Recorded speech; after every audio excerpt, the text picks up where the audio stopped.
Hello అండి. Already నేను చెప్పాను కదా, మామిడికాయలతో చేపల పులుసు చాలా టేస్టీగా ఉంటుంది. చాలామంది చేపలు ఎంత కడిగినా కూడా నీచు వాసన వస్తుంది అంటారు. దాంట్లో కొంచెం రాళ్ళ ఉప్పు, నిమ్మకాయ కొంచెం పసుపు వేసుకొని నీట్గా కడుక్కుంటే ఏం స్మెల్ ఉండదు, నీచు వాసన అస్సలు ఉండదు.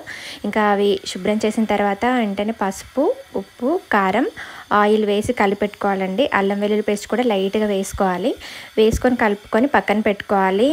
చాలామందికి తెలీదు, నార్మల్గా చేపల పులుసు చేసేటప్పుడు అందులో వేసేస్తుంటారు. ఇలా కలిపి పెట్టుకోవడం వల్ల ముక్క చప్పబడదు, అంటే మంచి టేస్టీగా ఉంటుంది చేప ముక్క కూడా. ఇంకా నేను 2 మామిడికాయలు తీసుకున్న పులుసు కోసము. అది పీలౌట్ చేసేసి దాన్ని చిన్న ముక్కలు కట్ చేసుకొని ఒక 10 మినిట్స్ రాళ్ళ ఉప్పు, పసుపు వేసి బాయిల్ చేసుకోవాలి. తర్వాత దాన్ని పిండుకొని వాడుకుంటాం అన్నమాట. చింతపండుతోని అసలు మంచిది కాదండి. మామిడికాయ సీజన్లో మామిడికాయతో చేసుకోవడానికి ట్రై చేయండి. ఇక్కడ ఒక మామిడికాయ ముక్కలు కట్ చేసి ఉప్పు, కారం వేసి కలిపిస్తున్నా. మా పెద్దమ్మాయికి చాలా ఇష్టము. మీలో ఎంతమంది ఇలా ఇష్టపడతారు? ఈ సీజన్లో చాలా బాగుంటుంది కదా.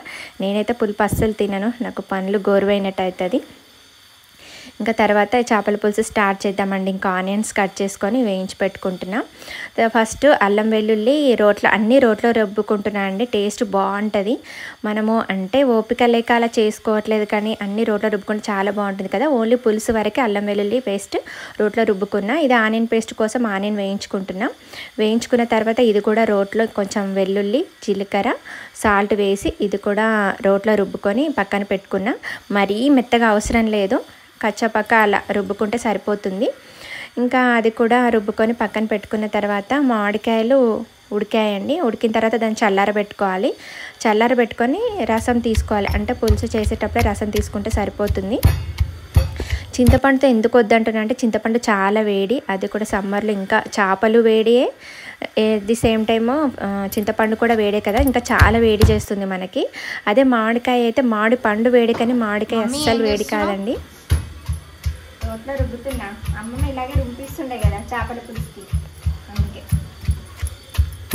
అంటే మా అమ్మమ్మ ఇలాగే అన్ని రోట్లో రుబ్బిపిస్తుండే. టేస్ట్ బాగుంటుంది, పిచ్చి మొక్కలు మీకు తెలియదు అని చెప్పి అన్ని రోట్లో రుబ్బిపిస్తుండే. ఇప్పుడు ఓపిక లేక మిక్సీలో వేసుకుంటున్నాం. కానీ ఎప్పుడైనా ఓపిక తెచ్చుకొని మనకు టేస్ట్గా కావాలి, హెల్తీగా కావాలి అనుకుంటే అప్పుడప్పుడు ఇలా చేసుకుంటే టేస్ట్ మాత్రం చాలా బాగుంటుంది.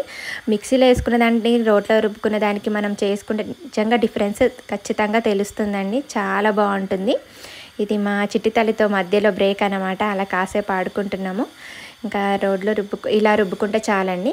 ఇంకా కుండ తీసుకొని ఆయిల్ వేసుకొని అందులో కొన్ని మెంతులు, కొన్ని మిరియాలు వేసుకొని అవి వేగినాక మనం రుబ్బుకున్న ఆనియన్ పేస్ట్ వేసుకొని అది బాగా వేగినాక అల్లం వెల్లుల్లి పేస్ట్ అది కూడా రుబ్బుకున్నాం కదా, అది కూడా ఒక 1.5 స్పూన్ వేసుకొని అది బాగా వేగినాక పసుపు వేసుకోవాలి. ఇక్కడ టమాటా పేస్ట్ చేసి పెట్టుకుంటున్నా, అంటే మామిడికాయతో పాటు టమాటా కూడా వేసి చాలా బాగుంటుంది. ఇది మాత్రం మిక్సీలో వేసుకున్నా. ఇది రుబ్బుకుంటే ఇది కూడా రుబ్బుకోండి.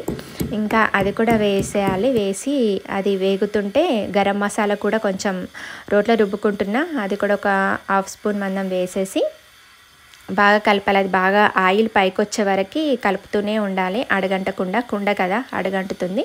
ఇక్కడ మామిడికాయది ఉడకబెట్టాం కదా, అది చల్లారిపోయింది. దాన్ని బాగా చిదిమేసి ఇంకా జాలీలో వేసి నేను వడబోసుకుంటున్నా.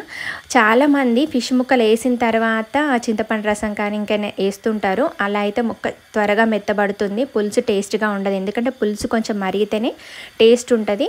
అందులోనూ ఈ పులుసు మరిగేటప్పుడు జీలకర్ర, మెంతుల పొడి, ధనియాల పొడి వేస్తాం కదా, అది జీలకర్ర మెంతి పొడి వేయడం వల్ల మరిగితేనే టేస్ట్ వస్తుంది.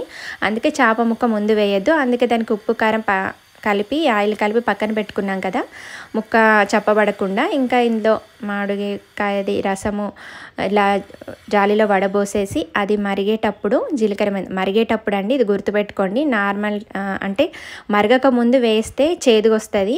మరిగేటప్పుడు మాత్రమే జీలకర్ర మెంతి పొడి ఒక 1.5 స్పూన్, కొంచెం కొబ్బరి పొడి, ధనియాల పొడి వేసి బాగా ఒక 10 to 15 మినిట్స్ మరిగించాలి.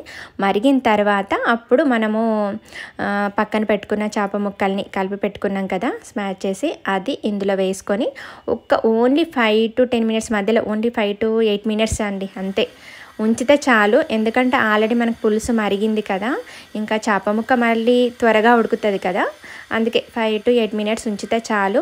ఇంకా మనము ఇలా కలుపుకోవాలండి. నార్మల్గా స్పూన్తో కలిపితే చేప ముక్కలు విరిగిపోతాయి.